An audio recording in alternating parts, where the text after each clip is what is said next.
Good morning, students. I am Vandana Shimpi, your history and political science mentor.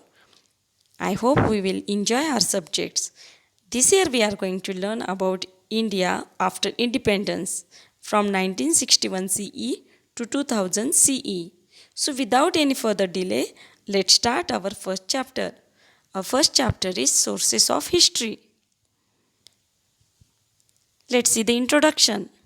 There are three types of Indian history: ancient Indian period, medieval Indian period, and modern Indian period. Ancient period in Indian history began with Stone Age and lasted till 8th century CE. Arab and Turk invasion in the 8th and 9th century CE marks the beginning of medieval period. The period from the 9th century CE till the end of 18th century CE is considered as a medieval period of Indian history. The British established their empire in the Indian subcontinent in the 19th century CE. Indian Renaissance marks the beginning of modern age in India. So let's see the sources of modern history. Till now, we have studied the history of ancient, medieval, and modern India. This year, we have to study the history of India in the post-independence era. Sources of modern history are different from those of ancient and medieval history. We can study history with the help of various sources like written sources, material sources, oral sources, and sources in the audiovisual medium. In the modern period, we have to take note of various sources at the regional, state, national, as well as international level. We can write history with the help of these sources. It means sources of modern history are different from those of ancient and medieval history. We can study modern history with the help of written sources, material sources, oral sources, and another one new source is audio visual medium. We have to take note of sources at the regional, state, national, and international level as well. Let's see the written sources. The following sources are included in the written sources. They are newspapers, periodicals, diaries, reference books, correspondence, documents in the archives, government gazettes, postage stamp, and encyclopedias. Now, let's see. All of you know the newspaper. Periodicals means magazine or newspaper which is published at regular intervals. Diaries, reference books, correspondence means government's letters, then documents in the archives. Here archives means the place where historical documents are preserved. It's called archives. The main office of the National Archives of India is at Delhi, New Delhi. It is the largest among the archives in Asia. It means historical records are documented and preserved at the place called archives. The largest archives in Asia is situated at New Delhi. The main office of National Archives of India is at New Delhi. The next is print media. The second written source is print media. Just as newspapers are considered the fourth pillar of democracy in the modern period, they are also a major medium of information.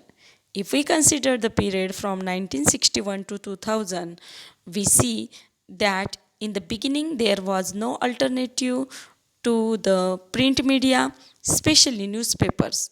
With liberalization and widespread use of internet in India, an alternative for print media became available.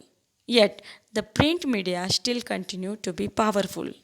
It means the print media includes newspapers, periodicals, newsletters of various movements, dailies or weeklies of political parties, monthly and annual magazines, etc. In the beginning of the period from 1961 to 2001 or till 2000, there was no alternative to the newspapers.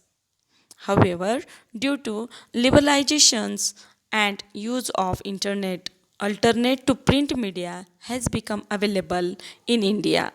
In spite of this, the print media still continue to be important. The next written source is newspapers. Through newspapers, we can get information about national and international affairs, politics, arts, sports, literature, and social and cultural affairs. Newspaper contain matters related to human lives. Most national newspapers have started their regional editions. They publish supplements that give information about various topics. Newsletters of various movements, the dailies or weeklies of political parties, monthly and annual magazines are important among the print media. Some newspapers produce specially supplements toward the end of the year that take an overview of the important events of the year. Such supplements help us understand the important events of the year.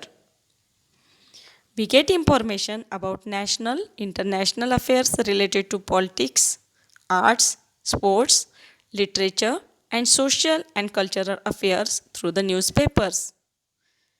Most newspapers and national newspapers have started regional editions, publish supplements which give information on subjects related to various topics. Some newspapers produce special supplements toward the end of the year which give overview of the important events during the year. Newspapers are a major source of information. They are considered as the fourth pillar of democracy in modern times. The other three being the judiciary, executive, and legislative. Here we need to understand four pillars of democracy. An independent judiciary, executive, which is dedicated to public welfare, competent legislature, and the vigilant print and electronic media are four pillars of democracy.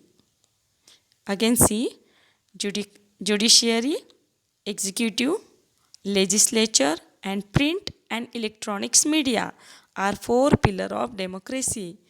With the weakening of any one of them, democracy is likely to collapse.